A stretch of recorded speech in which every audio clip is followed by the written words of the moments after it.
Halo teman-teman, kembali lagi bersama kelompok 3 Angkatan 9, masih dengan kami, saya Sonia, dengan Kak Aska, Kak Deta, Bang Geri, dan tentunya Kak Nadia. Kita mau ngobrol santai aja nih soal rapat GTRA Medan 2024, yaitu rapat persiapan reforma agraria yang digelar oleh Pemko Medan dan Kantor Pertanahan.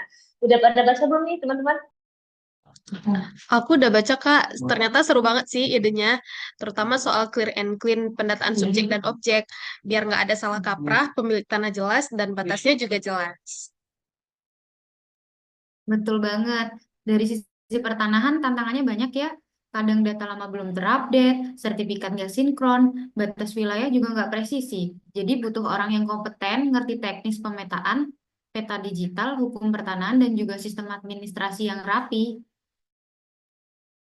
Dan juga yang penting kita harus harmonis sama instansi lain. Contohnya antara Aset Pemko, Pertanahan, ke Dinas Perencanaan, Ketapang dan Perikanan, DPLP TSP, semua harus duduk bareng, sharing info.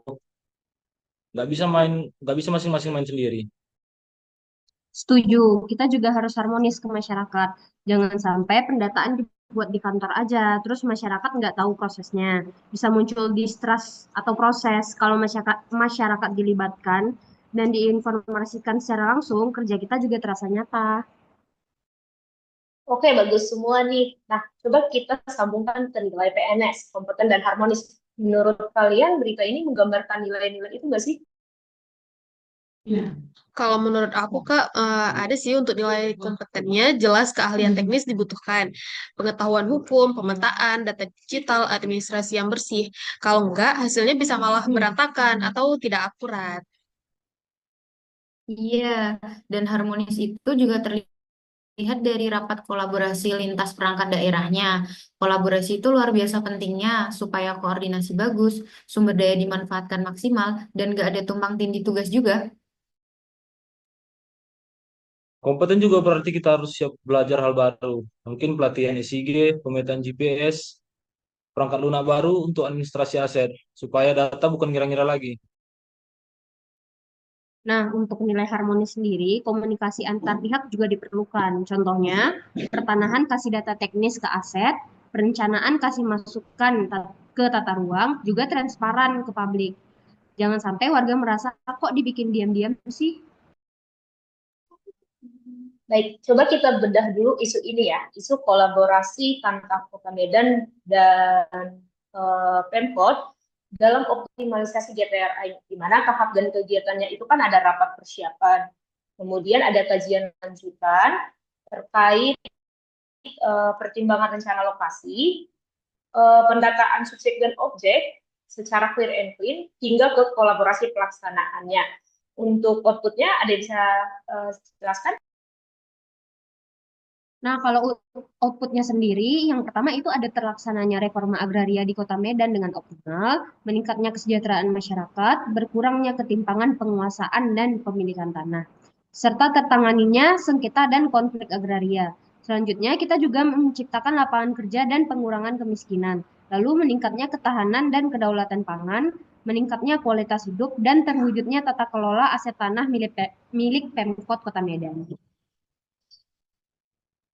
Eh, Kalau dalam keterkaitan substansi mata pelatihan agenda 2, yang pertama pada poin A itu kompeten, ada pengetahuan dan keahlian. Selanjutnya ada peningkatan kinerja, penyelesaian masalah, dan inisiatif. Sedangkan dalam poin B harmonis ada kolaborasi antar lembaga, kepentingan bersama, sinergi, dan menghargai perbedaan. Nah, kalau untuk kontribusi terhadap visi misi organisasinya ada beberapa nih. Yang pertama itu mewujudkan penataan ruang dan pertanahan yang berkeadilan, berdaya saing, dan juga berkelanjutan. Lalu, penyelenggaraan reforma agraria ini juga sebagai inti dari kegiatan GTRA yang merupakan salah satu program nasionalnya Kementerian ATR BPN. Lalu, ini juga merupakan pelayanan pertanahan yang profesional dan transparan, juga pengelolaan aset negara atau pemerintah daerah untuk upaya penata kelolaan asetnya. Baik, untuk penguatan nilai organisasinya itu sendiri ada beberapa poin ya. Jadi yang pertama itu ada profesionalisme, dan juga ada integritas, melayani, sinergi atau kolaborasi, akuntabilitas, dan juga ada inovasi. Sip. Nah, setelah kita bedah semua, coba kita buat beberapa rekomendasi agar pelaksanaannya makin bagus dan nilai-nilai kompeten dan harmonis ini nggak cuma omongan. Siapa yang mau mulai nih? Aku mau mulai, Kak. Jadi, buat pelatihan rutin aja tentang pemetaan dan hukum pertanahan untuk staf terkait, supaya semua yang terlibat punya dasar yang sama. Aku juga mau usul nih, mungkin untuk formulir pendataan dan SOP clear and clean-nya itu bisa disusun bareng-bareng antara perangkat daerah juga dari kantor pertanahannya. Jadi dokumentasinya itu transparan dan standarnya juga jelas. Kalau aku adakan forum atau pertemuan berkala antar instansi untuk evaluasi. Misalnya tiap bulan update status pendataan, masalah apa yang muncul dan solusinya apa. Nah, kita juga harus melibatkan masyarakat sejak awal. Contohnya, adakan sosialisasi ke kelurahan atau ke desa setempat, serta wakil warga juga ikut verifikasi data objek dan subjek agar data yang kita peroleh sesuai dengan kenyataan. Mantap semua nih. Jadi kesimpulannya dari diskusi kita, berita rapat persiapan GTRA Medan ini sangat relevan dengan nilai kompeten dan harmonis, di mana kalau kompeten itu adanya perlu keahlian teknis, pelatihan, dan SOP dan standarnya. Untuk harmonis, kolaborasi antar instansi, transparansi ke publik, dan komunikasi yang baik.